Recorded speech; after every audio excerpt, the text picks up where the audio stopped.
ان الحمد للہ نحمده ونستعینه ونستغفره ونعوذ باللہ من شرور انفسنا ومن سیئات اعمالنا من يهده الله فلا مضل له ومن يضلل فلا هادي له واشهد ان لا الہ الا اللہ وحدہ لا شریک له واشهد ان محمدا عبدہ ورسولہ اما بعد فإن خیر الحدیث کتاب اللہ وخیر الہدی ہدی محمد صلی اللہ علیہ وسلم وشر الامور محدثاتها وکل محدثۃ بدعۃ وکل بدعۃ ضلالہ وکل ضلالۃ فی النار رب اشرح لی صدری ویسر لی امری واحلل عقدۃ من لسانی یفقہوا قولی رب اعوذ بک من ہمزات الشیاطین واعوذ بک رب ان یحضرون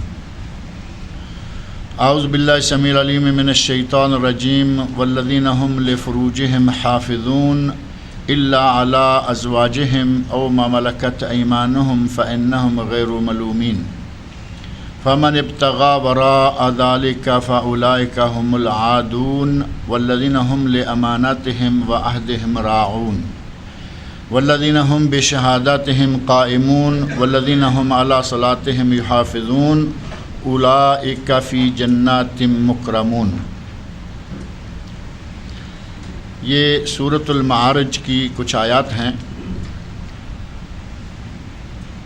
ان آیات میں سے پہلی دو آیتیں میں نے 3 آیتیں دوبارہ پڑھی ہیں، جو کہ پچھلے درس میں ان کی کافی ساری تفصیل آپ کے سامنے آ چکی ہے کہ وہ لوگ جنہیں اللہ رب العزت جہنم سے محفوظ رکھے گا، وہ لوگ جن کو جہنم کی آگ کھینچ کر نہیں جلائے گی، اور وہ لوگ جن کا وصف ان الانسان خلق ہلوعا کہ انسان تھر دلا یا کچے دل والا پیدا ہوا ہے، جن کا یہ وصف نہیں ہے، انہی میں سے وہ لوگ بھی ہیں جو نمازوں کی پابندی کرتے ہیں، اپنے مال میں سائل کا محروم کا حق مانتے ہیں، جو قیامت کے دن پر یقین رکھتے ہیں اور اپنے رب کے عذاب سے ڈرتے رہتے ہیں، اور وہ لوگ بھی ہیں جو اپنی شرمگاہوں کی حفاظت کرتے ہیں، سوائے اپنی بیویوں کے یا ملک یمین یعنی کنیزوں کے، وہ ملامت زدہ نہیں ہیں، اور جو کوئی اس کے علاوہ کوئی دوسرا راستہ دوسرا طریقہ اختیار کرتا ہے فَأُولَئِكَ هُمُ الْعَادُونَ، وہ حد سے تجاوز کرنے والے ہیں۔ یہاں جو فامن ابتغا وراء ذالک، جو ان 2 طریقوں کے علاوہ اپنی بیوی اپنی کنیز، ان کے علاوہ کوئی بھی اپنی جنسی تسکین کے لیے طریقہ اختیار کرتا ہے، اللہ رب العزت نے فرمایا فَأُولَئِكَ هُمُ الْعَادُونَ، وہ حد سے تجاوز کرنے والے ہیں۔ اور ان کے علاوہ کون کون سا طریقہ ہو سکتا ہے، کون کون سا طریقہ مروج ہے، اس کی کافی ساری تفصیل جو ہے وہ پچھلے درس میں، بلکہ ہمارے بعض ساتھی کہہ رہے تھے کہ یہاں کچھ زیادہ ہو گیا کیونکہ کچھ لیٹ ہو گیا تھا، وہ طریقے بتانا بھی چونکہ ضروری تھا۔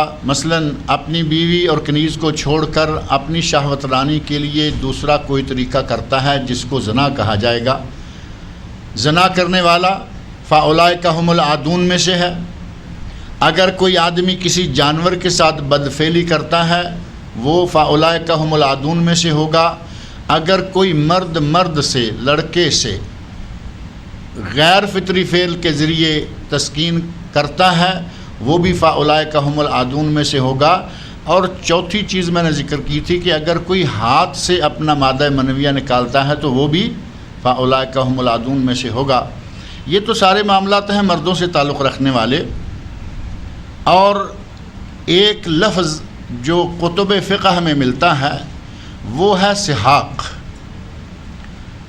جس طرح کسی نے کہا کہ یہ لواطت جو ہے یہ لفظ استعمال نہیں کرنا چاہیے کیونکہ اس سے نعوذ باللہ حضرت لوط علیہ السلام کی توہین ہوتی ہے، اسی طرح کل کو کوئی کہے گا کہ یہ سحاق کا فعل، یہ لفظ بھی استعمال نہیں کرنا چاہیے، اس سے نعوذ باللہ حضرت اسحاق علیہ السلام کی توہین ہوتی ہے۔ یہ دونوں فالتو باتیں ہیں۔ لواط عربی کا لفظ ہے اور لوط علیہ السلام اللہ کے نبی ہیں، اس میں توہین والی کوئی بات نہیں ہے۔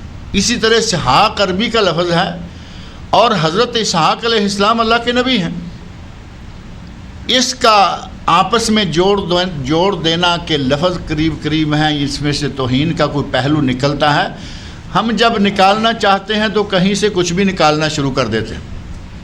پہلے ہم خود کچھ ایسے معیار بناتے ہیں، جب انہی معیاروں اپنے بنائے ہوئے خود ساختہ جعلی معیاروں پہ کوئی چیز پوری نہیں اترتی تو اسے ہم کہنا شروع کر دیں گے یہ گستاخی ہے، یہ بے ادبی ہے، یہ ہے، یہ وہ ہے۔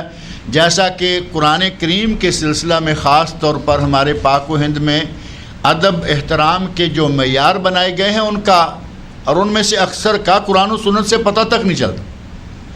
اور یہاں جب ہم دیکھتے ہیں کہ عرب لوگ قرآن پڑھتے ہیں، پڑھتے پڑھتے ساتھ ہی رکھا اور سجدہ کر لیا، سجدہ تلاوت، تو ہمارا خون کھول اٹھتا ہے۔ کہتے ہیں جی قرآن کریم کو اس نے زمین پر رکھ دیا، حالانکہ وہ زمین نہیں ہے، کارپٹ ہے، قالین ہے۔ جس قالین پر اللہ کی ذات کو سجدہ کرنے کے لیے پیشانی رکھی جا سکتی ہے وہ ناپاک نہیں ہو سکتی، اور جب وہ ناپاک نہیں ہے تو اس میں کلام پاک کو رکھنے میں کیا حرج ہے؟ ہم نے خود ایک معیار بنایا کہ اس کو، وہ تو پھر قالین ہے، ہم تو اس کے قائل بھی نہیں ہے کہ قرآن کی طرف پشت کی جائے۔ ہمارے یہاں قرآن کی طرف پشت کرنے کو بھی گستاخی اور بے ادبی شمار کیا جاتا ہے، جبکہ یہاں وہ بھی نہیں ہے۔ آپ دیکھ رہے ہیں لوگ جا رہے ہیں، آ رہے ہیں، مسجدوں میں نیچے چھوٹے چھوٹے قرآن کریم رکھنے والے اسپیشل باکس خوبصورت بنے ہوئے ہوتے ہیں۔ ہمارے بس میں ہو تو ہم وہی کام کریں جو ہم اپنے ملکوں میں کیے ہوئے ہیں، قرآن کریم کو وہاں رکھیں جہاں رمضان سے پہلے اترنے کی نوبت ہی نہ آئے۔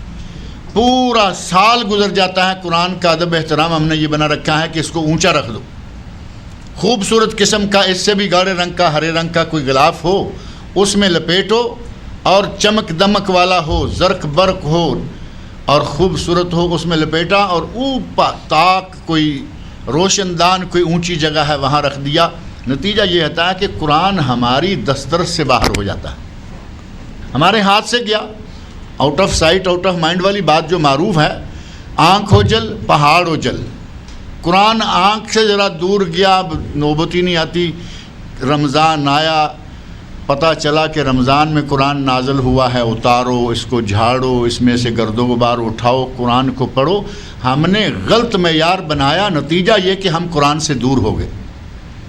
اسی طرح کے بہت سارے معیار، یہ بھی اپنا بنایا ہوا غلط معیار ہے کہ حضرت لوط علیہ السلام کا نام چونکہ لوط ہے اس لیے لوات کیوں کہیں، اور کوئی کہے کہ حضرت اسحاق علیہ السلام کا نام اسحاق ہے، سحاق کیوں کہیں۔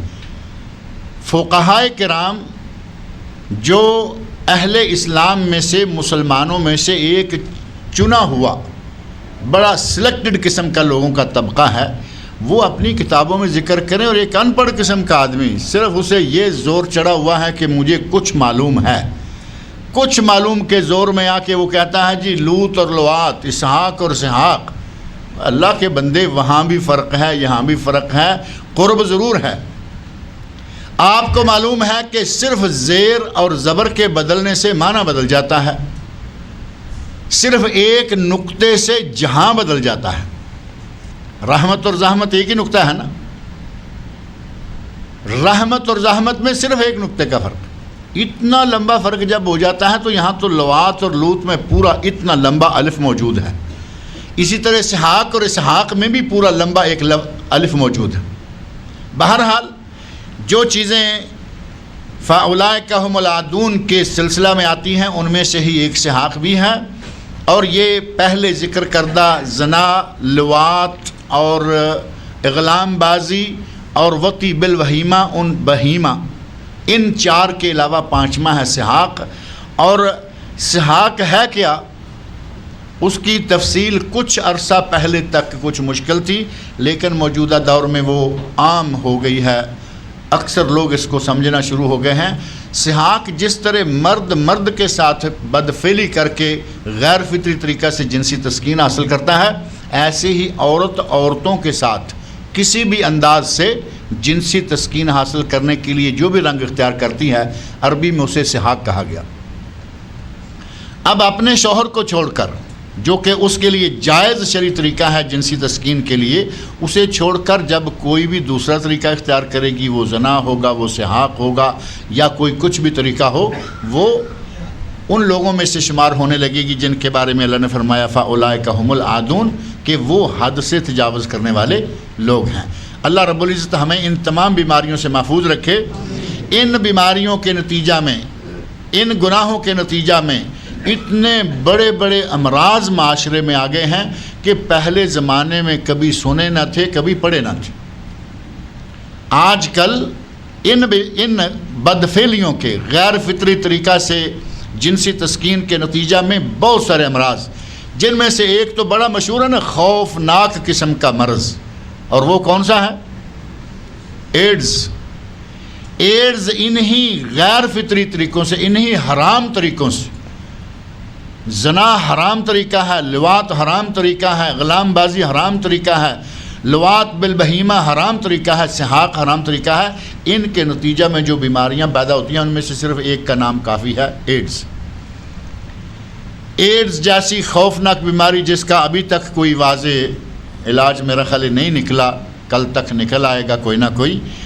اللہ رب العزت نے قوموں کو سزائیں دیں، ایسی ایسی بیماریاں متعارف کرا دیں آج کہ جو پہلے ہوا نہیں کرتی تھی، کیونکہ یہ بہت ساری چیزیں پہلے نہیں پائی جاتی تھی۔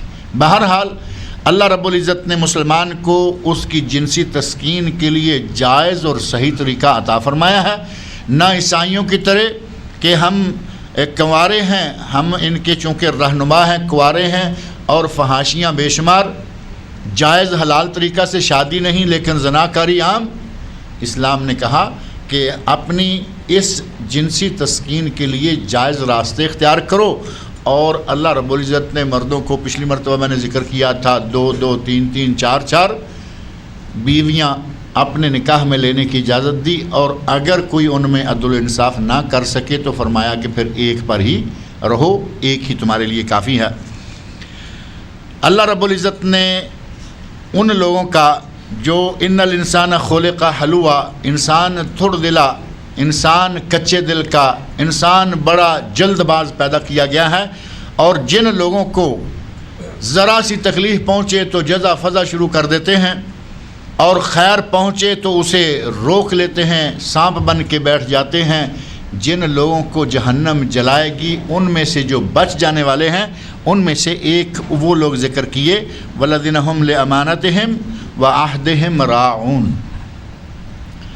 ان تمام مشکلات سے، پریشانیوں سے وہ بھی بچ جائیں گے جو اپنی امانتوں کا خیال رکھتے ہیں اور اپنے عہد و پیمان کی رعایت اور خیال رکھتے ہیں۔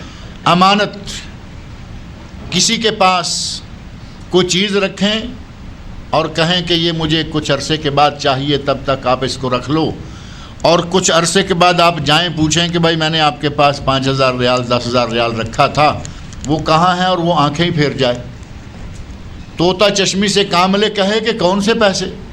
اب کوئی گواہ نہیں تھا، کوئی کتابت نہیں تھی، لکھا ہوا نہیں تھا۔ اس وقت لکھا اس لیے نہیں تھا کہ میرا اتنا قریبی دوست ہے، میں لکھوں گا تو اس کے دل میں کیا آئے گا، یہ تو میرا رشتہ دار ہے، یہ تو میرا پڑوسی ہے، لکھتے ہوئے شرم کی۔ آج وہ بے شرم ہو گیا، اس نے کہا کہ کون سے پیسے؟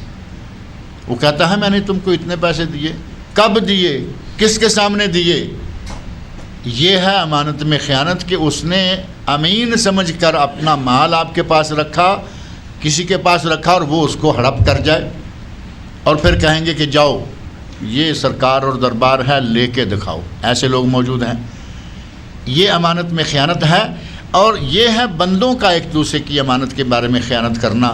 اور ایک ہے کہ اللہ نے ہمیں کچھ امانتیں دی ہیں، اللہ نے ہمیں امانتیں دی ہیں، ان میں خیانت کرے تب بھی خائن، اور اگر بندے کی دی ہوئی امانت میں خیانت کرے تب بھی خائن۔ ایک یہ کہ وہ امانت میں خیانت نہیں کرتے بلکہ امانت کا لحاظ کرتے ہیں، خیال کرتے ہیں۔ وعہدہم راعون، اور اگر کسی سے عہد و پیمان کر لیں تو پھر اس کی بھی پاسداری کرتے ہیں، اسے بھی پورا کرتے ہیں۔ عہد کر لیا، وعدہ اور عہد قریب قریبی باتیں ہیں، معاہدہ ذرا وعدے سے بھی تھوڑا سا زیادہ مضبوط ایگریمنٹ ہے۔ ایگریمنٹ کر لیا، معاہدہ کر لیا کہ یہ کریں گے، فلاں وقت میں یہ کام کروں گا، فلاں وقت آپ کا یہ کام مکمل کروں گا، فلاں وقت میں آؤں گا، فلاں وقت میں آپ کا قرضہ ادا کر دوں گا، وقت آیا تو پرواہ ہی نہیں، کوئی پتہ ہی نہیں، وہ پیچھے پیچھے پڑ رہا ہے، یہ آگے آگے پلہ ہی نہیں پکڑا رہا. یہ عہد کی پاسداری نہیں بلکہ یہ بد عہدی ہے. نبی اکرم صلی اللہ علیہ وسلم ایک صحیح حدیث میں، صحیح ابن حبان، مستدرک امام حاکم، شعب الایمان بیہقی اور حدیث کی بعض دیگر کتابوں میں ہے، نبی اکرم صلی اللہ علیہ وسلم ارشاد فرماتے ہیں لا ایمان لمن لا امانت لہ، لا ایمان لمن لا امانت لہ، جو امانت داری نہیں کرتا، امانت کی پاسداری نہیں کرتا، اس کا کوئی ایمان نہیں. ایمان کے لیے یہ ضروری ہے کہ آدمی امانت میں خیانت کرنے والا نہ ہو. لا ایمان لمن لا امانت لہ. اور امانت میں خیانت، نبی صلی اللہ علیہ وسلم کی ایک دوسری حدیث میں آپ ارشاد فرماتے ہیں کہ منافق کی 4 نشانیاں ہیں. ایک حدیث میں 3 نشانیوں کا ذکر ہے، آیت المنافق ثلاث، اور ایک میں ہے آیت المنافق 4. منافق کی 3 یا منافق کی 4 نشانیاں. اور وہ 4 نشانیاں کون سی ہیں؟ اذا حدث کذب، جب بولے تو جھوٹ بولے، واذا وعد اخلف، وعدہ کرے، معاہدہ کرے تو اس کی خلاف ورزی کرے، بد عہدی کرے، واذا اؤتمن خان، جب اس کے پاس امانت رکھی جائے تو خیانت کرے. دونوں چیزیں اکٹھی آ گئیں، عہد کی پاسداری نہ کرے، امانت کی امانت داری نہ کرے، اور جھوٹ بولے. چوتھی صفت جو دوسری حدیث میں ہے وہ ہے وَإِذَا خَاصَمَ فَجَرَ، جب کبھی کسی سے ناراض ہو، تنازع ہو جائے تو بجائے سنجیدگی کے ساتھ، مان لیا کہ ناراضگی کے ساتھ ہی صحیح، ناراضگی کے ساتھ لیکن سنجیدگی، پاک زبانی کے ساتھ اس معاملے کو حل کر لے. وَإِذَا خَاصَمَ فَجَرَ، جب وہ لڑائی پہ آئے تو گالی گلوچ پہ اتر آئے. لڑائی صحابہ کرام میں بھی ناراضگیاں ہوتی تھیں، بلکہ نبی صلی اللہ علیہ وسلم بھی کبھی ناراض ہوا کرتے تھے، لیکن زبان مبارک سے گالی گلوچ وہ نہیں. آج ہمارے یہاں ذرا ناراضگی ہوئی اور وہ لمبی چوڑی گالیاں شروع ہو جاتے ہیں. نبی صلی اللہ علیہ وسلم نے فرمایا کہ یہ بھی منافق کی نشانی ہے. یہ 4 نشانیاں ہیں، منافق کی 4 نشانیاں. جب بولے جھوٹ بولے، امانت رکھیں تو خیانت کر جائے، وعدہ کرے تو وعدہ خلافی کرے، اور ناراض ہو جائے تو گالیاں بکے.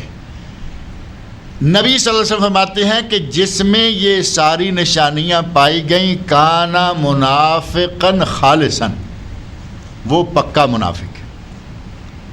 اور جس میں ساری نہ پائی گئیں، اب اس پرسنٹیج کا حساب نکالنا تو مشکل نہیں ہے نا. اگر کسی میں 3 پائی گئیں تو وہ کتنا منافق ہو گیا؟ 3/4 یا 75% منافق. جس میں 2 پائی گئیں وہ آدھا منافق اور آدھا مسلمان، آدھا منافق آدھا مومن، یعنی 50% منافق. اور اگر 1 پائی گئی تو وہ بھی 1/4 یا 25% منافق وہ بھی ہو گیا. نبی اکرم صلی اللہ علیہ وسلم نے امانت کی پاسداری کرنے، امانت کی ادائیگی کا اہتمام کرنے، اور اگر کوئی عہد کر لے تو اس عہد کو وفا کرنے، عہد و پیمان کو پورا کرنے کی بڑی تاکید کی. اور قرآن میں اللہ نے فرمایا کہ جہنم سے وہ لوگ بچیں گے، ان برے صفات والے لوگوں سے الگ وہ لوگ ہیں جو وَالَّذِينَ هُمْ لِأَمَانَتِهِمْ وَعَهْدِهِمْ رَاعُونَ، جو رعایت کرتے ہیں، پاسداری کرتے ہیں، امانتوں کی ادائیگی کرتے ہیں اور عہد کی پاسداری کرتے ہیں. نبی صلی اللہ علیہ وسلم فرماتے ہیں لا ایمان لمن لا امانت لہ، اس کا کوئی ایمان نہیں جس کی امانت داری نہیں، ولا دین لہ لمن لا عہد لہ، اور جو عہد کی پاسداری نہیں کرتا، عہد و پیمان پورا نہیں کرتا، اس کا کوئی دین نہیں ہے. اب اندازہ کریں کہ نہ دین رہے نہ ایمان رہے تو پیچھے کیا بچا؟ پیدل ہو گیا نا بالکل ہی، نہ دین نہ ایمان، دونوں چیزوں سے خالی. اور صحیح حدیث میں یہ نبی اکرم صلی اللہ علیہ وسلم کا ارشاد ہے، اگر امانت نہیں تو ایمان نہیں، اگر عہد کی پاسداری نہیں تو دین نہیں. اللہ رب العزت ہمیں امانتوں کی ادائیگی کی توفیق عطا فرمائے، اور اگر کسی سے عہد کریں تو اس کی پاسداری کی. تو ہم سمجھتے ہیں کہ بات کی تھی. کئی لوگ اتنا ایزی لیتے ہیں بد عہدی کو، بات کی تھی نہیں ہوا تو کیا اب گلے پڑتے ہو؟ ایسے عجیب انداز سے سامنے سے اللہ والو، اللہ نے عہد کرنے کے بعد اسے پورا کرنے کی اتنی تاکید فرمائی ہے کہ نبی صلی اللہ علیہ وسلم نے فرمایا وہ دین سے ہی خارج ہو جاتا ہے، وہ دیندار نہیں رہتا۔ لا دین لمن لا عہد لہ، اس کا کوئی دین نہیں جس کا عہد نہیں۔ لہذا امانت میں خیانت کرنے سے، اور امانت کا موضوع جو ہے یہ بڑا طویل موضوع ہے۔ امانت کیا ہے؟ آپ کے ذمے جو آفس کا کام لگایا گیا ہے اسے امانت داری سے ادا کریں۔ امام امامت میں، خطیب خطابت میں، مدرس تدریس میں، اگر کوئی کیشیئر ہے تو کیش میں، اگر کوئی پرچیزر ہے تو وہ پرچیز میں، ہر آدمی امانت داری سے کام لے۔ اب حاضری لگائی آفس میں اور خود غائب ہیں، اپنے ذاتی کام کرتا پھر رہا، کیا سمجھتے ہیں کہ یہ امانت کی ادائیگی کر رہا ہے؟ اگر کہیں جانا ہے، ضرورت ہے، کاموں سے نکلا جاتا ہے، کام دوسرے کیے جاتے ہیں، ڈیوٹیوں کے دوران لوگوں کو باقاعدہ اجازت ہوتی ہے، لیکن یہ کہ آدمی عادت بنا لے، نہ کسی سے پوچھا، نہ کسی کو پتہ ہے، سائن کیے، یہ جا رہے ہیں، وہ جا رہے ہیں، 12 بجے دوبارہ منہ دکھا دیا، پتہ ہے کہ اب تھوڑی دیر پھر منہ دکھائیں گے، بعد میں آف کے سائن کرنے ہیں۔ یہ امانت داری نہیں۔ کام میں امانت داری، ذمہ داری، اور ہر آدمی کو جو ڈیوٹی سپرد کی گئی ہے اس کو ادا کرنا ضروری ہے۔ نبی صلی اللہ علیہ وسلم سے پوچھا گیا کہ قیامت کب آئے گی؟ آپ اندازہ کریں کہ امانت میں خیانت کیسی ہے، قیامت کب آئے گی؟ آپ نے فرمایا اذا زیئت الامانہ، اذا زیئت الامانہ، جب امانت ضائع ہو جائے گی تو سمجھو کہ قیامت قریب آ گئی۔ آج کل امانت ضائع کرنا بڑا عام ہے، بد عہدی کرنا بڑا عام ہے، اور قیامت بھی ظاہر بالکل قریب ہے۔ قیامت کی نشانیاں جو موٹی موٹی ہیں وہ دیکھیں، چھوٹی چھوٹی بے شمار پوری ہو چکی ہے، موٹی موٹی بھی بہت ساری پوری ہو چکی ہیں، ایک بڑی سی جو بہت بڑی ہے وہ باقی ہے، عیسیٰ علیہ السلام کی آمد، امام مہدی کا ظہور، اور پھر اس کے بعد کیا ہوگا؟ مغرب سے سورج طلوع ہوگا، معاملہ صاف ہو جائے۔ اب پیچھے کوئی اتنا لمبا معاملہ نہیں رہ گیا۔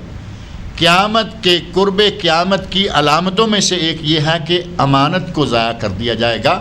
اللہ نے فرمایا والذین ھم لامانتہم وعہدہم راعون، وہ لوگ بھی جو کہ اپنی امانتوں میں خیانت نہیں کرتے بلکہ امانتیں ادا کرتے ہیں، اور عہد و پیمان، عہد کی وفاداری کرتے ہیں، عہد کو پورا کرتے ہیں۔ والذین ھم بشہادتہم قائمون، اور جو لوگ اپنی گواہیوں پر سیدھے اور قائم رہتے ہیں، اگر کسی معاملہ کو جانتے ہیں گواہی دینے سے بھاگتے نہیں، اگر کسی معاملہ کو جانتے ہیں ان سے گواہی طلب کی جائے تو گواہی دینے سے انکار نہیں کرتے، اور جب گواہی دیتے ہیں تو صرف اللہ کے لیے سچی گواہی دیتے ہیں۔ وہ گواہی نہیں دیتے جو ہمارے یہاں کورٹ کچہری کے چاروں طرف اسپیشل قسم کے مختلف ریٹوں کے گواہ ملتے ہیں، وہ گواہی نہیں ہوتی۔ کچہریوں میں میرا خیال ہے کہ انڈیا میں بھی یہ رواج ہوگا، پاکستان میں تو ہے، انڈیا میں بھی ہوگا۔ کورٹ کے پاس جائیں، آپ کو کوئی کام کرانا ہے، اندر سے آپ کو وکیل نے، نوٹری نے، فلاں نے کہا کہ بھائی 2 وٹنس چاہیے، میں نے وٹنس ابھی لے کے آتا ہوں، باہر گیا، وہ پھر رہے ہیں، وہ تلاش کر رہے ہیں کہ کوئی ہم سے گواہی طلب کرے۔ ہاں بھائی کیا بات ہے؟ وہ کہتا ہے جی مجھے 2 گواہ چاہیے، ہاں ایک میں ہوں، ایک میرا یہ دوست بھی ہے۔ کس چیز کی گواہی دینا ہے؟ اس کو پتہ تک نہیں معاملہ کیا ہے، اس کو پتہ نہیں یہ آدمی کہاں کا ہے، کہاں سے آ گیا گواہی دلانے کے لیے۔ ہاں کیا معاملہ ہے؟ معاملے کے حساب سے ان کے ریٹ طے ہے۔ اگر کوئی چھوٹی سی چیز ہے پیسے تھوڑے، ذرا بڑا کام ہے پیسے بڑے، اور اگر کسی کا حق مار کے کھانا ہے بہت ہی بڑا پیسہ ہے اس میں اتنے ریٹ زیادہ۔ یہ کہاں کی شہادت ہے، کہاں کی گواہی ہے؟ نہ پتہ ہے معاملہ کیا ہے، نہ پتہ ہے کہ یہ آدمی کہاں کا ہے، لیکن گواہی دینے کے لیے تیار بیٹھے ہیں۔ یہ گواہی نہیں، وہ اگر گواہی طلب کی جائے تو سچی گواہی دیتے ہیں، اور گواہی ہوتی ہے آنکھوں سے دیکھا ہوا ہے یا کانوں سے سنا ہوا ہے، سنی سنائی کی کوئی گواہی نہیں ہوتی۔ ہمارے یہاں ایک گواہ وہ ہوتے ہیں کہ معاملہ ہے، کوئی کاغذ نہیں، ریٹن کوئی پروف نہیں، اور کوئی عینی شاہد بھی نہیں۔ عینی شاہد جس نے اپنی آنکھوں سے دیکھا ہو یا کانوں سے سنا ہو وہ بھی کوئی نہیں۔ سامنے والے نے انکار کر دیا اب جوڑ توڑ سے کہا کہ میں بتا رہا ہوں نا، یہ گواہی بن رہی ہے، کہتے ہیں میں بتا رہا ہوں نا، میں نے اس کو اتنے پیسے دیے تھے، فلاں جگہ دیے تھے، یہی بات تم نے کہنی ہے۔ یہ بھی ناجائز، یہ بھی امانت داری کے ساتھ گواہی دینا یا شہادت ادا کرنا نہیں، یہ غلط گواہی ہے، یہ بھی ناجائز گواہی ہے۔ اگر کوئی کہے سنے میں آ کے جا کے گواہی دے بھی دیتا ہے تو قاضی کی بھی ذمہ داری ہے کہ وہ بھی چیک کرے۔ ہمارے یہاں اس طرح کی گواہیاں آتی ہیں، ہمارے محکمہ میں، کورٹ میں ایسے گواہ آتے ہیں، گواہی سن بھی لی جاتی ہے اور گواہ کے اس بیان کی ایک پیسہ قیمت نہیں ہوتی۔ کہتے ہیں کہ یہ شہادہ غیر موصلہ، کہ یہ گواہی جو ہے یہ نتیجے پر پہنچانے والی نہیں ہے، یعنی یہ تو چونکہ نہ آنکھوں سے دیکھا ہے نہ کانوں سے سنا ہے، ایسے سنی سنائی اس کا بنایا ہوا آ کے گواہی دے رہا ہے۔ اہل ایمان، جہنم سے بچنے والے اور ان بری صفات میں سے پاک لوگ جو ہیں، ان کا ایک وصف اللہ نے یہ بتایا، وَالَّذِينَ هُمْ بِشَهَادَتِهِمْ قَائِمُونَ، وہ لوگ جو کہ اپنی گواہیوں میں قائم اور برقرار رہتے ہیں، اپنی گواہیوں میں سیدھے رہتے ہیں اور ٹیڑھی ترچھی گواہیاں نہیں دیتے، پیسے دے کر مختلف ریٹوں سے مختلف طرح کی گواہیوں میں وہ اپنا حصہ نہیں ڈالتے۔ وَالَّذِينَ هُمْ عَلَىٰ صَلَاتِهِمْ يُحَافِظُونَ، اور وہ لوگ بھی جو کہ اپنی نمازوں کی حفاظت کرتے ہیں، اپنی نمازوں پر محافظت اور پابندی کرتے ہیں۔ اللہ رب العزت نے جب ان برے اوصاف والوں کا تذکرہ شروع کیا اور فرمایا کہ ان کے علاوہ ان بری صفتوں سے، ان برے عذابوں سے بچیں گے کون؟ الا المصلین۔ اللہ نے جب اچھے لوگوں کا تذکرہ شروع کیا تو سب سے پہلا نام لیا الا المصلین۔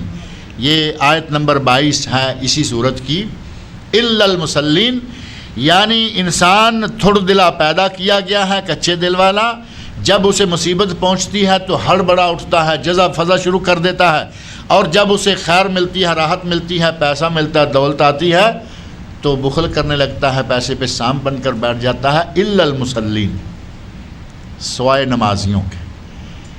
پہلی صفت بھی اللہ نے نمازی بیان کی، اور جب یہ ساری صفتیں بیان کر دی جن کا خلاصہ ابھی میں نے درس کے شروع میں ذکر کیا ہے، جو کہ گواہی تک آتا ہے، اور گواہی کے بعد پھر فرمایا وَالَّذِينَ هُمْ عَلَىٰ صَلَاتِهِمْ يُحَافِظُونَ، اور وہ لوگ جو اپنی نمازوں کی حفاظت کرتے ہیں۔ گویا کہ اچھی صفات کا آغاز بھی نمازیوں سے شروع کیا اور اچھی صفات کی انتہا بھی نمازیوں پہ آ کے ہوئی۔ اللہ رب العزت کو یہ عمل اتنا پسند ہے کہ اللہ نے اسی سے آغاز کیا، اسی سے ان صفتوں کی آ کے انتہا کی، اور ساتھ ہی فرما دیا اولئک فی جنات مکرمون، یہ لوگ جنتوں میں ہوں گے، اور مکرمون اکرام کے ساتھ، عزت کے ساتھ، احترام کے ساتھ جنتوں میں ہوں گے۔ تو اس سے یہ پتہ چلتا ہے کہ نمازوں کی محافظت کرنا، نماز کو وقت پر پڑھنا، پابندی کے ساتھ پڑھنا، کبھی پڑھی کبھی نہ پڑھی، کبھی مسجد میں پڑھی کبھی گھر میں پڑھی کبھی کہیں بھی نہ پڑھی، کیا یہ محافظت شمار ہوگی؟ اللہ رب العزت نے 5 نمازیں فرض کی ہیں، کبھی 1 پڑھ لی، کبھی 2 پڑھ لی، کبھی 3 پڑھ لی، کبھی 8 دن میں صرف 1 پڑھ لی۔ یہ نمازوں کی محافظت تو نہیں ہے نا؟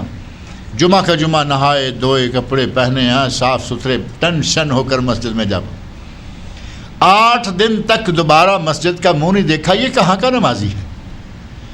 نماز کی محافظت اور نماز کی پابندی سے مراد یہ ہے کہ وہ 5 وقت کی نمازیں پنجگانہ کم از کم پابندی سے ادا کرنے والا، تب جا کے کہیں گے چھٹی کوئی پڑھے یا نہ پڑھے۔ نبی صلی اللہ علیہ وسلم نے تو ساری عمر چھٹی نماز بھی پڑھی ہے۔ تہجد کی نماز نبی صلی اللہ علیہ وسلم نے عمر بھر کبھی نہیں چھوڑی، اگر رات کو چھوٹ گئی تو دن کو 12 رکھتے پڑھی، رات کو 11 اور چھوٹ گئی تو دن کو 12۔ اور یہاں کئی مرتبہ میں عرض کر چکا ہوں کہ نبی صلی اللہ علیہ وسلم نے 1 رات تہجد نہیں پڑھی صرف۔ نبی صلی اللہ علیہ وسلم کی سیرت طیبہ اہل علم نے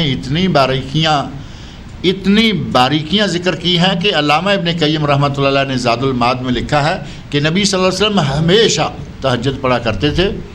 1 رات صرف تہجد نہیں پڑھی، جس رات آپ میدان عرفات سے آئے، سارے دن کی عبادت، سارے دن کا جہد، مشقت اور واپس آئے مزدلفہ میں آ کر رات گزاری، اس رات آپ نے تہجد کی نماز نہیں پڑھی۔ نبی صلی اللہ علیہ وسلم 5 نمازیں نہیں بلکہ 6 پڑھیں، اور ہمارا مسلمان 8 دن میں 1 نماز پڑھ کے بھی اللہ پہ احسان جتائے کہ میں نے جمعہ پڑھا، میں آج جمعہ پڑھ کے آیا۔ یہ نماز پر محافظت نہیں ہے۔ نمازوں کو ان کے اوقات پر، نمازوں کو ان کے آداب کے ساتھ، نمازوں کو ان کے فرائض کے ساتھ، نمازوں کو پوری پابندی کے ساتھ، ان الصلاۃ کانت علی المؤمنین کتابا موقوتا، نماز مومنوں کے لیے مقررہ اوقات میں فرض ہے، جب چاہے پڑھ لی۔ ایک نمازی وہ ہیں کہ 5 تو کرتے ہیں، لیکن 24 گھنٹے میں 5 نمازوں کے 5 وقت مقرر ہیں، وہ 5 ضرور پڑھتے ہیں، 24 گھنٹوں میں پڑھ بھی لیتے ہیں، لیکن 2-3 کبھی پڑھ لی، 1 کبھی پڑھ لی، 1 آدھ کبھی پڑھ لی۔ یہ نماز کی محافظت نہیں ہے۔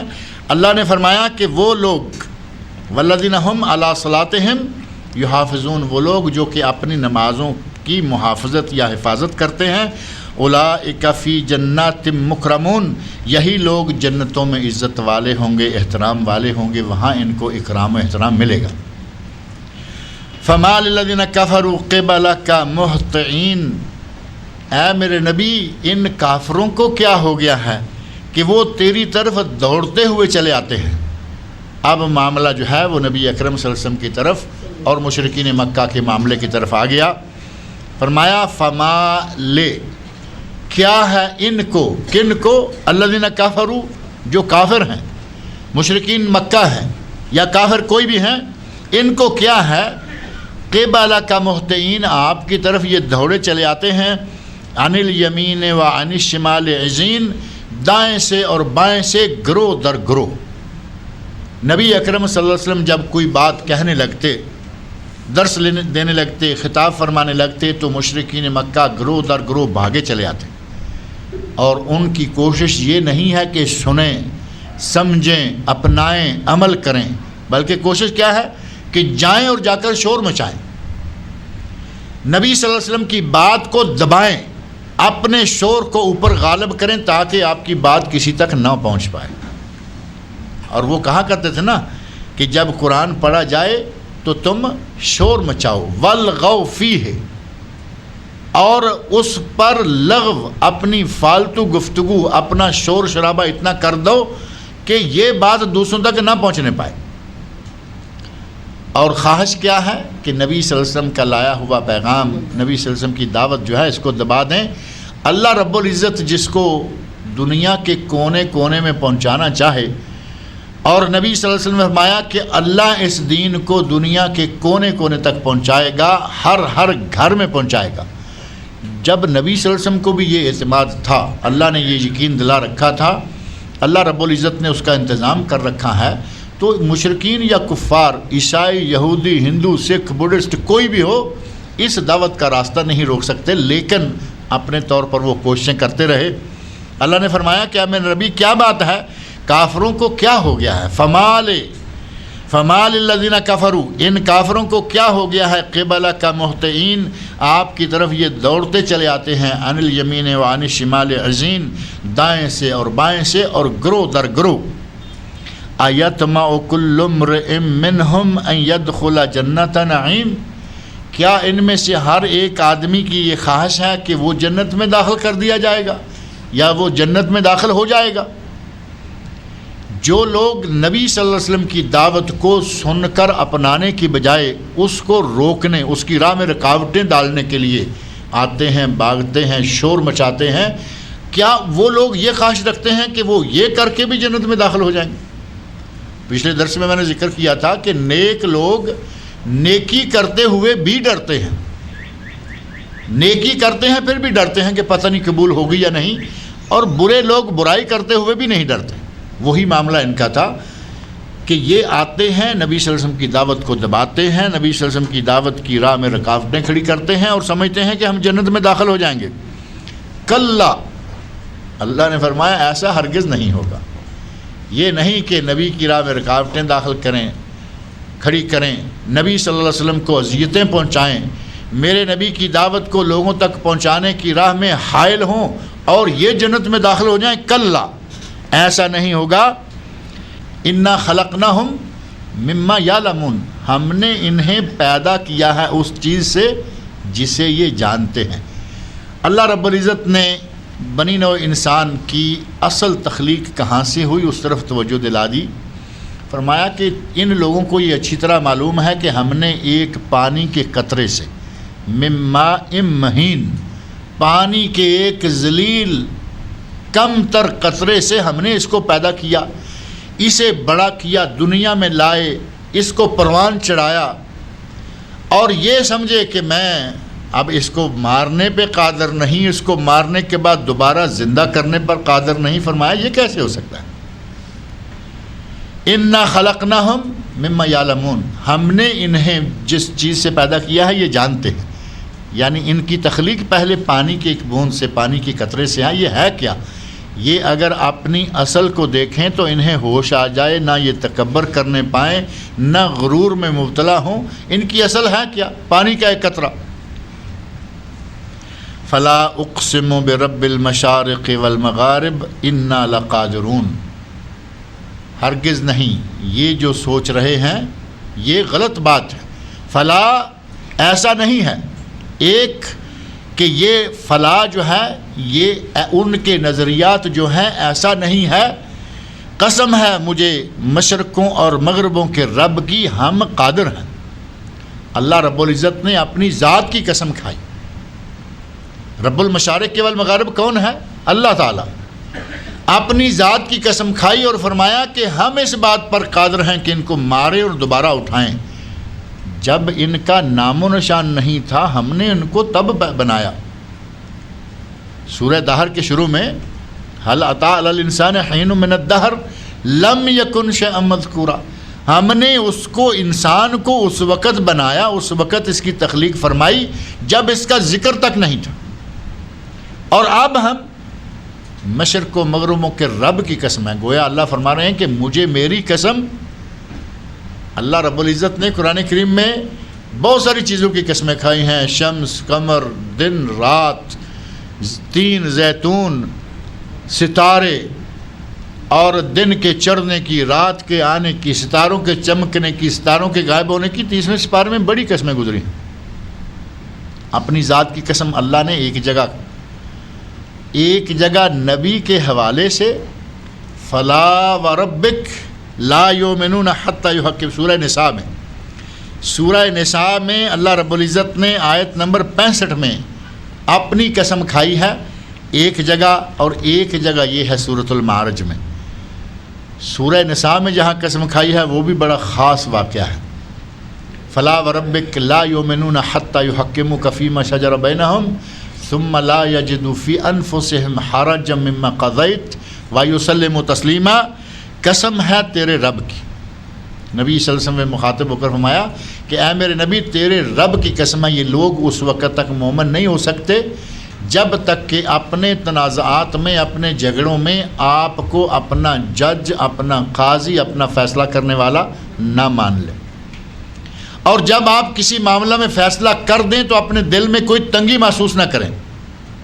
ثم لا یجدوا فی انفسہم حرجا، اپنے دل میں تنگی محسوس نہ کریں کہ یہ کیا ہوا، ہم آج تک سنتے آئے ہیں ہمارے مولوی کیا کہتے ہیں، یہ کیا ہوا۔ اللہ کے نبی کی عدالت سے فیصلہ آ جائے، اب یہ کیا ہوا چھوڑیں، مولوی کی، امام کی، پیر کی، استاد کی، ماں باپ کی، سب کی چھوڑیں۔ جب نبی صلی اللہ علیہ وسلم نے فیصلہ فرما دیا آمنا وصدقنا ثم لا یجدوا فی انفسہم حرجا مما قضیت ویسلموا تسلیما، سر تسلیم خم کر لیں، مان لیں کہ یہی صحیح ہے۔ ایک یہ جگہ ہے جہاں اللہ نے اپنی قسم کھائی، لیکن اے میرے نبی تیرے رب کی قسم کہہ کر، اور ایک جگہ یہاں ہے جہاں اللہ نے قسم کھائی، فرمایا اقسم برب المشارق والمغارب، مشرقوں کے رب کی اور مغربوں کے رب کی قسم ہے۔ اور یہ قسم کیوں کھائی؟ یہ بھی بڑی خاص جگہ ہے۔ انا لقادرون، ہم ان کو مار کر دوبارہ زندہ کرنے پر قادر ہیں۔ چونکہ مشرکین مکہ کا یہ عقیدہ تھا کہ مر گئے تو مر گئے، مٹی ہو گئے تو مٹی ہو گئے، اس کے بعد اٹھنے والا معاملہ جو ہے یہ کوئی نہیں۔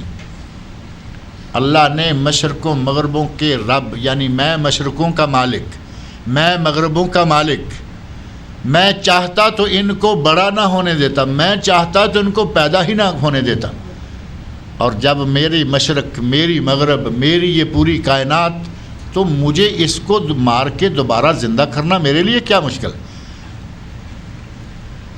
اور اللہ نے یہاں فرمایا ہے رب المشارق والمغارب، مشرقوں کا رب اور مغربوں کا رب۔ ہم دیکھتے ہیں کہ ایک مشرق ہے اور ایک مغرب ہے، یہ مشہور ہے نا، یہ مشرق ہے یہ مغرب ہے، جبکہ قرآن کریم میں ایک پہلے بھی موقع گزر چکا ہے، وہاں بھی میں نے تھوڑا سا اشارہ کیا تھا کہ قرآن کریم میں مشرق اور مغرب ایک ایک کا ذکر بھی ہے، جو کہ شمال اور جنوب کے اپوزٹ آ جائے گا، کہ یہ شمال جنوب ہے، یہ مشرق مغرب ہے۔ 4 جہتیں ہو گئی، یہ اوپر اور نیچے 6 جہتیں کل ہوتی ہیں، کہ اوپر نیچے مشرق مغرب شمال جنوب۔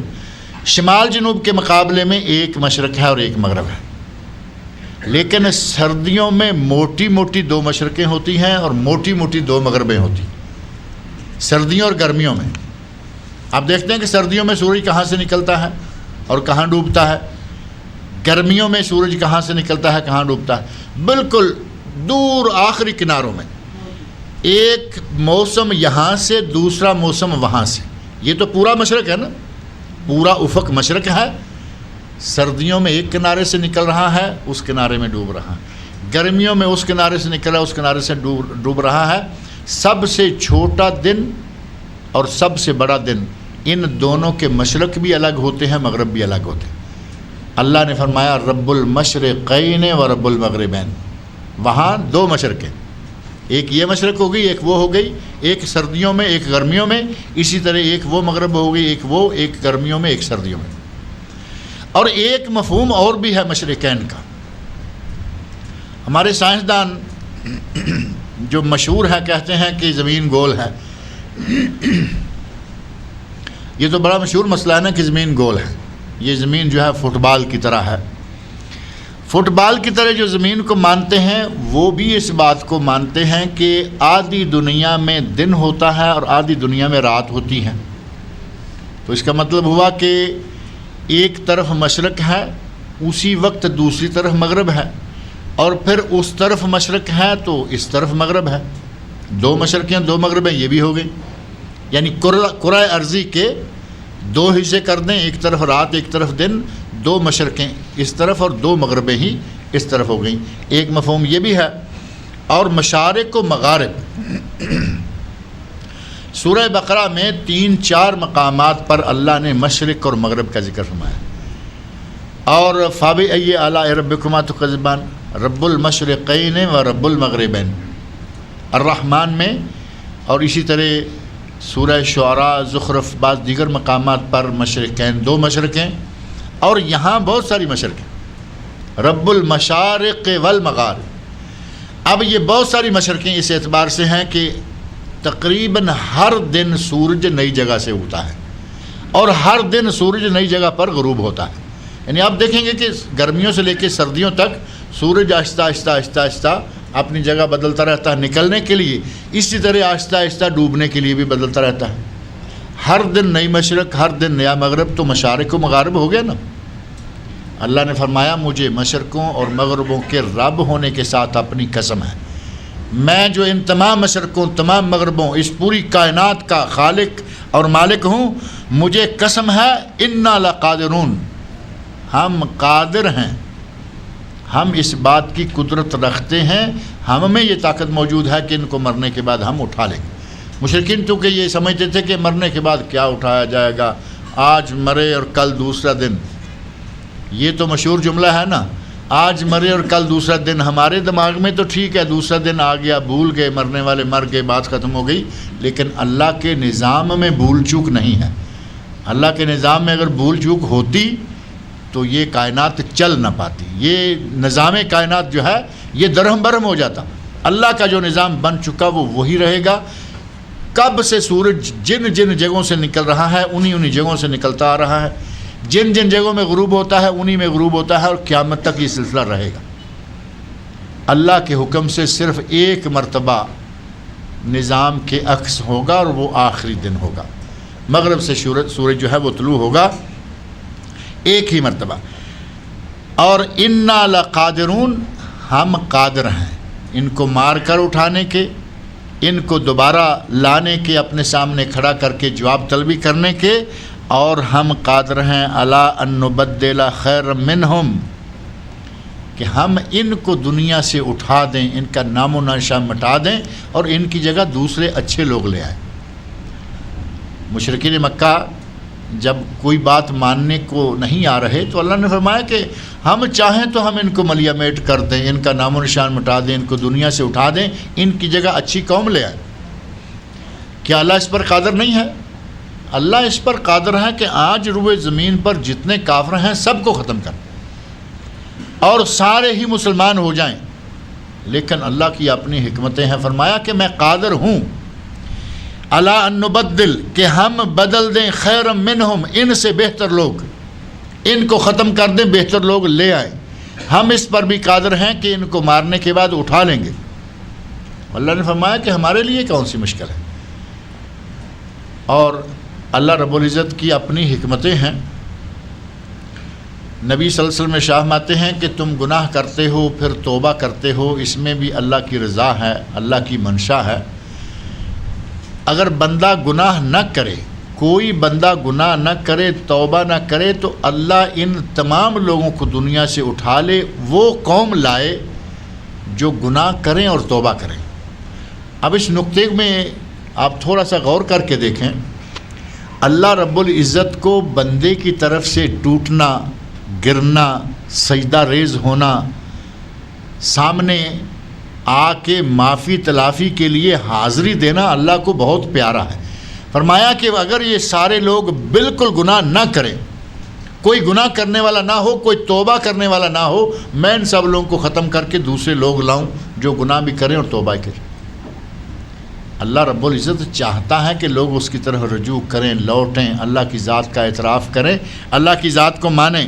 فرمایا قسم ہے مجھے مشارق و مغارب کے رب ہونے کے حوالے سے، انا لقادرون، ہم قادر ہیں الا ان نبدل خیر منہم، کہ ہم ان سے بہتر لوگوں کے ساتھ ان لوگوں کو تبدیل کر دیں، ان کو ختم کر دیں، دوسرے اچھے لوگ لے آئیں. وما نحن بمسبوقین، اور ہم عاجز نہیں ہیں، ہم عاجز نہیں ہیں اور ہم سے کوئی بازی نہیں لے جا سکتا. یعنی ہمارے لیے کوئی مشکل نہیں ہے. ہم نے جب اتنی کائنات کو پہلے پیدا کیا ہے، آپ اندازہ کریں کہ اللہ رب العزت جس نے اس کائنات کو اتنے طویل عرصے میں ایک ایک دو دو کر کے بنایا، اس پورے کارخانے کو سجایا، کیا وہ ذات اس پورے کارخانے کو ایک لمحے میں ختم کرنے پر قادر ہے یا نہیں؟ قادر ہے. اور دوسرے لمحے اتنی ہی کائنات، بلکہ اس سے جتنی چاہے زیادہ لانے پر بھی قادر ہے. لیکن اللہ رب العزت کی اپنی مسلطیں ہیں. آسمان اور زمین کو اللہ نے 6 دنوں میں بنایا. قرآن کریم میں موجود ہے نا کہ ہم نے زمین و آسمان کو 6 دنوں میں بنایا. کیا اللہ ایک دن میں بنانے پر قادر نہیں تھا؟ اللہ کے لیے تو کوئی مشکل نہیں تھا کہ وہ زمین و آسمان کو کن کہتا فیکون تو یہ ہو گئے ہوتے. لیکن اللہ نے کن مسلطوں کے تحت، ہمارے لیے کون کون سی اس میں مسلطیں تھیں، اللہ نے زمین و آسمان کو 6 دنوں میں بنایا. اور 6 دنوں کے بعد ہمارے لوگوں میں ایک لفظ معروف ہے، کبھی کبھی سننے ملتے، کہتے ہیں کہ 7ویں دن اللہ نے آرام کیا. نعوذ باللہ تعالی. 6 دنوں میں اللہ زمین و آسمان کو بناتا رہا، 7ویں دن نعوذ باللہ اللہ نے آرام کیا. اللہ آیت الکرسی آپ پڑھتے ہیں نا، وَلَا يَعُودُهُ حِفْظُهُمَا، اس پوری کائنات، زمین و آسمان، ان کی حفاظت، ان کا انتظام و انصرام، ان کے کسی معاملہ کو جو اللہ سرانجام دے رہا ہے، چلا رہا ہے، اس پوری کائنات کی تدبیر کر رہا ہے، وَلَا يَعُودُهُ حِفْظُهُمَا، ان کی حفاظت اللہ کو تھکاتی نہیں. اللہ اس پوری کائنات کو چلا کر نہیں تھکتا، تو ان کو 6 دن میں بنا کر کیسے تھک جائے؟ لیکن وہ ہمارا چونکہ ہفتہ 7 دنوں کا ہے، ہم نے کہا 6 دن میں اللہ نے زمین و آسمان بنائے اور 7ویں دن آرام کیا. اللہ کو بھی ہم نے تھکا دیا. اللہ رب العزت ہمارے لوگوں کو ہدایت عطا فرمائے. اللہ نے فرمایا وما نحن بمسبوقین، ہم عاجز آنے والے نہیں ہیں، ہم سے سبقت لے جانے والا، ہم سے کوئی بازی لے جانے والا نہیں ہے، ہم تمام لوگوں کے پر بالا ہیں، سب سے اعلیٰ ہیں۔ فذرہم یخوضوا ویلعبوا، فرمایا اے میرے نبی چھوڑو ان کو، کھیلنے دو، ان کو جھگڑنے دو، ان کو جو بھی کھیل کود جھگڑے کرتے ہیں ان کو کرنے دو، ان کو ہمارے حوالے کر دو، آپ ان کا محاسبہ نہ کرو، آپ ان کو چھوڑ دو، ان کی باتوں پہ پریشان نہ ہو، ان کی باتوں پہ گھبرائے نہیں، ان کی باتوں کو دل پر نہ لگائیں۔ حتی یلاقوا یومہم، ان کو چھوڑ دو، یہ اس دن کو آ پہنچیں گے الذی یوعدون، جس دن کا ان سے وعدہ کیا جاتا ہے۔ قیامت آ جائے گی، اگر یہ آج نہیں مان رہے، آج یہ کچھ نہیں سمجھ رہے تو آگے آنے والے ہیں، وہ دن تو آئے گا ہی، اس کا عہد معاہدہ ہے، ان کا وعدہ ہے، وہ دن آئے گا۔ اے میرے نبی ان کو آپ چھوڑ دیں، کھیلتے کودتے، کھیل تماشا کرتے جھگڑتے لڑتے چھوڑ دیں۔ حتی یلاقوا یومہم الذی یوعدون، یہاں تک کہ یہ اس دن کو آ پہنچیں جس دن کا ان سے وعدہ کیا جاتا ہے۔ یوم یخرجون من الاجداث سراعا، جس دن کہ یہ اپنی قبروں سے بھاگتے ہوئے چلے آئیں گے، اور کہاں جائیں گے؟ الی نصب یوفضون، یہ اس جگہ کی طرف تیز تیز، یوفضون یسرعون، تیزی کے ساتھ بھاگتے چلے آئیں گے۔ نصب، ایک تو نصب وہ جگہ ہیں استھان جہاں بت رکھے ہوئے ہوتے ہیں، ایک اشارہ تو اس میں یہ ہے کہ جس طرح یہ دنیا میں بتوں کی پوجا کرتے، بتوں کی طرف بھاگ کے جایا کرتے تھے، اس دن یہ اپنی قبروں سے اللہ نے جو مقام مقرر کیا ہوگا، آج تو کہتے ہیں کہ کون اٹھے گا، کون مرے گا، کون دنیا کون آخرت، اس دن یہ قبروں سے نکل کر ہمارے طے شدہ مقام کی طرف بھاگتے ہوئے چلے آئیں گے، اور بھاگیں گے اس طرح جس طرح کے آج یہ بتوں کی طرف بھاگتے ہیں، آج اپنے مزاروں اور درباروں کی طرف بھاگتے ہیں، اسی طرح اس دن ہمارے ٹارگٹ کی طرف بھاگیں گے۔ ہم نے یہاں جمع کرنا ہے، ہر آدمی اپنی قبر سے نکل کر وہاں پہنچے گا، بھاگے گا۔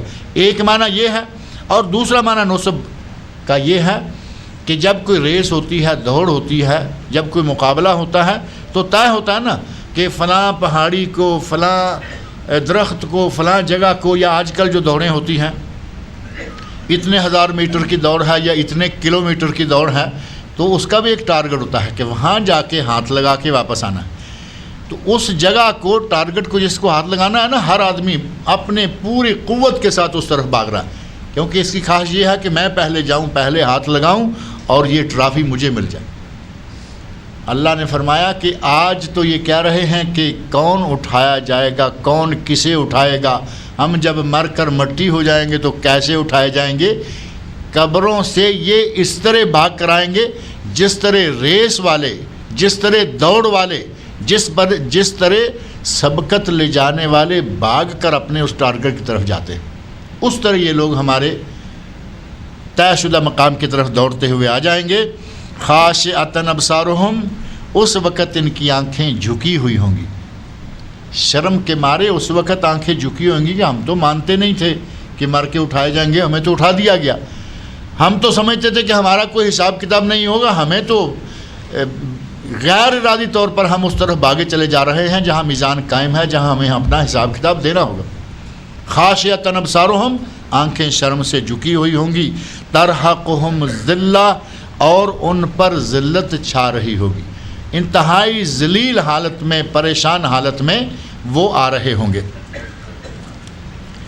ذالک الیوم الذی کانوا یوعدون، یہی وہ دن ہے جس کا ان سے وعدہ کیا جاتا رہا۔ اللہ نے فرمایا یہی وہ دن ہے کہ ہم قرآن کے ذریعے، اپنی کتابوں کے ذریعے، اپنے انبیاء کے ذریعے ان کو یہ کہتے رہے کہ قیامت کا دن آئے گا، حشر کا دن ہوگا، سوال و جواب کا دن آئے گا، تمہیں سوال جواب کرنا پڑے گا، اپنے کیے کا جواب دینا پڑے گا، لیکن اس وقت یہ سنی انسنی کرتے رہے، ایک کان سے سنتے دوسرے کان سے نکال دیا کرتے تھے۔ فرمایا ذالک الیوم، یہی ہے وہ دن، الذی کانوا یوعدون، جس کا ان سے وعدہ کیا جاتا تھا، اور وہ دن آج آ گیا ہے۔ اللہ رب العزت ہمیں اس دن کے لیے صحیح تیاری کرنے کی توفیق عطا فرمائے۔ اللہ رب العزت اس دن ہمیں سرخرو فرمائے۔ اللہ تعالی ہمیں جنت میں معزز و مکرم اکرام و احترام کے ساتھ پہنچائے۔ اللہ تعالی مجھے اور آپ سب لوگوں کو قرآن کریم پڑھنے، سمجھنے اور اس کے احکام پر عمل کرنے کی توفیق عطا فرمائے۔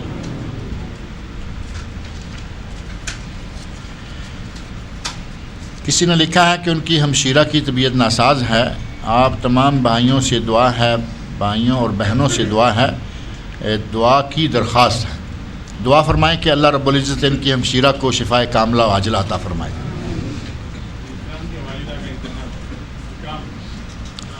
اکرام صاحب ہمارے یہاں درس میں، جمعے کے درس میں بھی حاضر ہوا کرتے تھے، ان کی والدہ کا انتقال ہو گیا ہے، ان کے لیے دعا کریں کہ اللہ رب العزت ان کی مغفرت فرمائے، ان کی بشری کوتاہیوں کو اللہ تعالیٰ معاف کرے، اللہ تعالیٰ ان کو جنت الفردوس میں اعلیٰ مقام عطا فرمائے۔ بنگلور کے تھے شاید، بنگلور کے نا۔ کیا کسی کی جانب سے عمرہ کیا جا سکتا ہے، اور اگر کیا جا سکتا ہے تو اس کی صورت کیا ہوگی؟ صورت تو وہی ہوگی جو عمرے کی ہوتی ہے، صرف شروع میں جو الفاظ ہیں جیسا کہ حج بدل کے سلسلہ میں ہیں، اللہم لبیک عن شبرما، صحابی نے حج کرتے ہوئے احرام باندھا تو احرام باندھتے وقت جو تلبیہ شروع کرتے ہیں، تلبیہ شروع کرتے ہوئے کہا اللہم لبیک عن شبرما۔ اب ان شبرما کی بجائے آپ اپنے بھائی کا، اپنے والد کا، اپنی والدہ کا، اپنے دادا دادی کا، یا جس کی طرف سے آپ عمرہ کرنا چاہتے ہیں اس کا تذکرہ کر دیں گے۔ مثلا اللہم لبیک عن امی، اللہم لبیک عن ابی، اور امی ابی کا نام لینے کی ضرورت نہیں، کیونکہ نہ ماں دو ہوتی ہیں نہ باپ دو ہوتے ہیں، وہ ایک ہی ہوتا ہے۔ اگر کسی نے اپنی بیوی کی طرف سے کرنا ہو تو وہ نام لے لے تو اچھا ہے، کیونکہ وہ تو چار ہو سکتی ہیں نا، لیکن ماں باپ ایک ہی ہوتے ہیں، لہٰذا امی و ابی کہنا، والدی و والدتی کہنا کافی ہے۔ اور اگر بھائی کا ہے بھائی کا نام لے لیں، بہن کا ہے بہن کا نام لے لیں۔ اس آدمی نے نام لیا شبرما، نبی صلی اللہ علیہ وسلم نے پوچھا کہ شبرما کون ہے، تو اس نے کہا قریب لی، اخ لی او قریب لی، میرا بھائی ہے یا کہا کہ میرا رشتہ دار ہے۔ اب رہا مسئلہ یہ کہ کیا عمرہ بدل جائز بھی ہے یا نہیں؟ علماء کرام کا فتویٰ یہ ہے کہ جس طرح حج ہو جاتا ہے ایسے ہی عمرہ بھی ہو جاتا ہے، تو یہ قیاس ہو گیا نا، حج پر قیاس کیا۔ لیکن کیا نبی صلی اللہ علیہ وسلم کے سامنے کسی صحابی نے ایسا سوال کیا، آپ نے کہا ہو جائز ہے؟ یہ میری نظر سے نہیں گزرا، لیکن علماء کا فتویٰ ہے کہ ہو جاتا ہے، لہذا آپ بھی کیجئے۔ اور شروع میں تلبیہ کے شروع میں اللہم لبیک، آگے جو لفظ لگانا ہے، امی چچا، امتی پھوپھی، خالتی یا والدی والدتی، اخی اختی، جو بھی ہے رشتہ ہے وہ بول دیں یا نام لے لیں، اور اس کے بعد تلبیہ، اور سارا عمرہ مکمل وہی ہوگا جو کہ عام ہوتا ہے، اس کی کوئی نئی صورت نہیں ہوتی۔ میرا سوال یہ ہے کہ میت کے حق میں کون سا عمل زیادہ نفع بخش ہے اس کے اہل و عیال کی جانب سے، اگر اس نے کوئی وصیت نہ کی ہو؟ اگر کوئی وصیت نہ کی ہو تو کوئی ایسا عمل کریں جو صدقہ جاریہ کی شکل بن جائے۔ مسکینوں کو کھانا کھلا دیں گے 5000 مسکینوں کو، تو وہ ایک وقت کا کھانا ہوا اور بات ختم ہو گئی، بڑا ثواب ہے، اس میں کوئی شک نہیں۔ لیکن اگر 5000 مسکینوں کے کھانے سے آپ کلیکشن کر کے دیکھیں کہ کتنے پیسے خرچ ہوئے، وہ پیسہ آپ کسی ایسی جگہ لگاتے ہیں، مسجد میں لگاتے ہیں، مدرسے میں لگاتے ہیں، کوئی کتاب چھاپنے میں، چھپی ہوئی کتاب خرید کر تقسیم کرنے میں، اب یہ لمبا عرصہ کام چلے گا۔ آپ کی تقسیم کی ہوئی کتاب 50 سال، 100 سال، کئی 100 سال پڑھی جا سکتی ہے، ثواب پہنچتا رہے گا۔ مسجد میں آپ نے کوئی کام کر دیا، کسی دعوت سینٹر میں کوئی کام کر دیا، اب یہ مثال کے طور پہ اے سی ہے، آپ نے اے سی خرید کر یہاں لگوا دیا اور دعوت سینٹر کے ساتھ آپ کا تعاون ہو گیا، یہ اے سی یہاں کئی سال چلے گا، کئی سال چلتے ہوئے مجھے آپ سب لوگوں کو ٹھنڈا رکھے گا۔ جب تک یہ کام کرتا رہے گا آپ کا ثواب کا سلسلہ، وہ میٹر چلتا رہے گا۔ میت کو اگر کسی نے وصیت نہ کی ہو تو اس طرح کا کوئی صدقہ کریں۔ اب یہ نہ کریں کہ چلے میں اس کی طرف سے 1000 نفل پڑھ کے بخش دوں گا، یہ تو مفت کا نسخہ ہے، اس کو تو ہر آدمی کرنے کو تیار پھرتا ہے، یہ ویسے ثابت بھی نہیں، جائز بھی نہیں۔ ہمارے یہاں نظر بھی مانیں گے تو اس طرح کی فری کاسٹ جو نظریں ہیں وہ مانتے ہیں، یا اللہ میرا یہ کام ہو گیا تو 500 نفل پڑھوں گا، یا اللہ میرا یہ کام ہو گیا تو میں یہ کروں۔ جو مالی صدقہ ہے وہ دوسرے کی طرف سے ایصال ثواب کے لیے جائز بھی ہے، ثابت بھی ہے۔ ایک صحابی نے یہی بات کہی کہ یا رسول اللہ، میری ماں فوت ہوئی، افتلتت، لفظ ہے ان کا افتلتت، میری ماں لپیٹی گئی، یعنی یک دم فوت ہو گئی۔ اگر وہ بولتی تو شاید کوئی صدقہ کرنے کا کہتی، میرے ساتھ اس کی کوئی بات ہی نہیں ہوئی، میں کیا کروں؟ میرے پاس ایک باغ ہے، باغیچہ ہے، اگر میں وہ ماں کی طرف سے صدقہ کر دوں تو کیا اس کو ثواب جائے گا؟ اپنا فرمایا جائے گا۔ اب باغیچہ آپ یہاں سمجھتے ہیں کہ ایک باغیچے کی کتنی قیمت ہو سکتی ہے؟ ہمارے بھی کوئی کم تو نہیں ہوتی نا، ایک کنال، ایک بیگھہ، ایک ایکڑ میں باغیچہ ہو، آج وہ کروڑوں کا ہے، اور وہ باغیچہ ایک مرتبہ لگ گیا، آپ اس کی خدمت کرتے رہیں، وہ صدیوں چلنے والی چیز ہے، چلتا رہے گا، درخت بدلتے رہیں گے، اسی کے بیج سے نئے درخت اگتے رہیں گے۔ یہ صدقہ جاریہ ہے۔ اس طرح کا صدقہ جاریہ کریں جو میت کے حق میں بہت ہی زیادہ نفع بخش ہے۔ کیا میت کی جانب سے قربانی کی جا سکتی ہے؟ قربانی کے بارے میں اختلاف ہے، علماء کرام کہتے ہیں کی جا سکتی ہے، کچھ کہتے ہیں نہیں کی جا سکتی، لیکن اگر کوئی قربانی کرے تو اس کو دو ایک چیزیں ذہن میں رکھنی چاہیے۔ پہلی یہ کہ ہمارے لوگ قربانی کرتے ہیں کہ اس سال ہم ابا حضور کی طرف سے قربانی کریں گے، ابا حضور جو فوت ہو چکے ہیں، کہا کہ اس سال ہم ابا حضور کی طرف سے قربانی کریں گے، ایک بکرا لیا اور وہ ابا حضور کی طرف سے ذبح کر کے بانٹ دیا، کچھ کھا لیا۔ اب ابا حضور کی طرف سے قربانی کرنا نفل تھا، آپ کا والد صاحب کے لیے احسان ہے، واجب نہیں، لیکن آپ کے لیے قربانی دینا یا واجب ہے یا کم از کم سنت موقدہ ہے۔ اصل کام چھوڑ دیا اور نفل کر، یہ تو وہی ہے کہ فرض چھوڑ دیا اور نفل جو ہے وہ ادا کرنے لگے۔ نفل رات کو 100 پڑھ لیے اور عشاء کی نماز نہ پڑھی، کیا فائدہ ان نفلوں کا؟ وہی معاملہ یہاں بھی ہوگا۔ اصل چیز جو ہے وہ اصل رہنی چاہیے، اور جو نوافل والا معاملہ ہے اس کو چھوڑیں۔ اپنی قربانی کے لیے الگ بکرا لیں، پہلے گھر والوں کی طرف سے ایک لیں، دوسرا بکرا لیں ابا حضور، اماں حضور یا دادا حضور اور دادی حضور، نانا نانی جس کی طرف سے چاہیں لیں، کم از کم 2 بکرے لیں، اور پھر اچھا یہ ہے کہ ان دونوں بکروں میں سے کم از کم جو فوت شدہ کی طرف سے ہے اس کا پورا گوشت تقسیم کر دیں۔ اگر قربانی ہے تب بھی لوگوں میں تقسیم ہوگا، ثواب ہوگا، اور اگر یہ صدقے کے طور پر اللہ قبول کرے گا تو بھی صدقہ کا گوشت جو ہے وہ باہر نکل جائے گا، لوگوں میں چلا جائے گا۔